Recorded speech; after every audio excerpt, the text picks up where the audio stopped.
Bandung Bondowoso di era modern. Mungkin itu yang pantas dikatakan dengan melihat progres pembangunan IKN Nusantara yang sangat cepat, yang melibatkan puluhan ribu pekerja untuk membangun kota baru yang modern.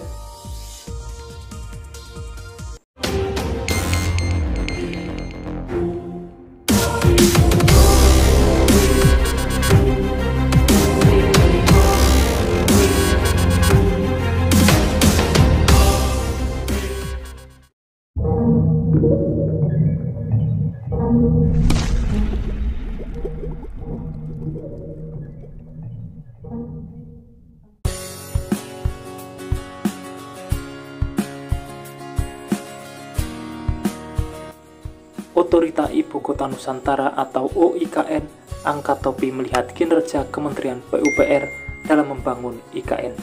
Sekretaris OIKN Ahmad Jaya Santosa mengatakan, Kementerian PUPR bekerja non-stop untuk menuntaskan ibu kota baru bersama sejumlah BUMN karya. Progres luar biasa yang sudah dicapai oleh teman-teman PUPR selama 2 tahun ini, dari 2022 sampai dengan 2024 ini, mereka bekerja 3 shift 24 jam dibantu dari karya-karya perusahaan BUMN yang sangat luar biasa.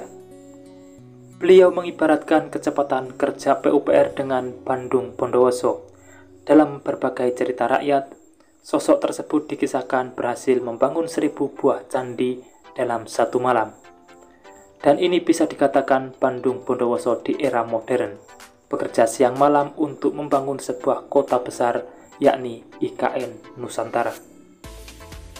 Sebagai informasi, pembangunan infrastruktur IKN saat ini dilakukan oleh Satuan Tugas atau Satgas Pembangunan Infrastruktur IKN Kementerian PUPR.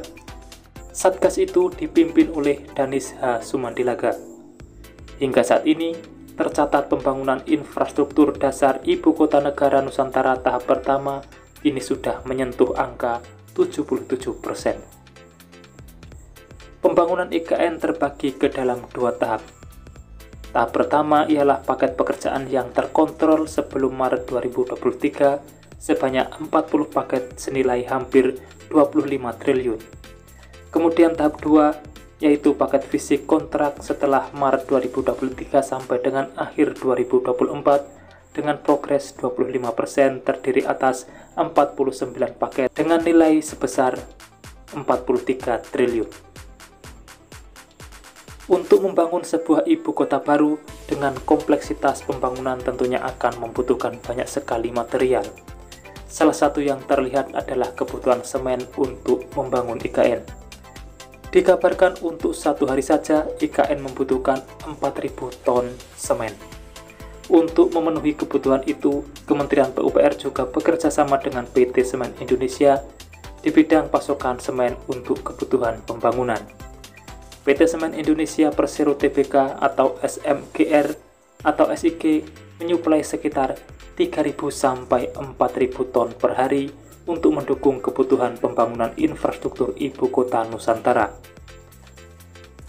Corporate Sekretari PT Semen Indonesia Persero, Vita Mahreni mengutip Investor Daily pada Rabu 20 Maret 2024 mengatakan total penjualan bahan bangunan mencapai 400.000 ton dari fasilitas di Balikpapan dan Samarinda ke Nusantara mulai Desember 2022 hingga Februari 2024. Grup Semen Indonesia mencatat penjualan 40,62 juta ton pada 2023, meningkat 10% dibandingkan tahun sebelumnya. Dengan penjualan semen curah domestik dan ekspor sebagai pendorong utama peningkatan. Keterlibatan SIG dalam proyek strategis nasional termasuk IKN di Kalimantan Timur turut berkontribusi terhadap penjualan. Produk bahan bangunan SIG digunakan dalam berbagai paket pekerjaan di IKN, seperti pembangunan Istana Negara hingga lapangan upacara di kawasan inti pusat pemerintahan dan jalan tol menuju IKN. Produk semen SIG juga digunakan untuk infrastruktur pendukung KIPP, termasuk intek sepaku dan bendungan sepaku yang bertujuan sebagai sumber air baku di IKN dan pengendali banjir. Selama 2023, SIG memasok ke 63 proyek strategis nasional lainnya, seperti jalan tol Trans Sumatera, proyek smelter pembangkit listrik, bendungan, dan kawasan industri. Demikian informasi yang dapat saya sampaikan untuk saat ini. Jangan lupa pantau terus channel ini untuk mendapatkan update selanjutnya. Dan terima kasih telah menonton. Saya pamit undur diri. Wassalamualaikum warahmatullahi wabarakatuh. Sampai bertemu di kabar menarik selanjutnya.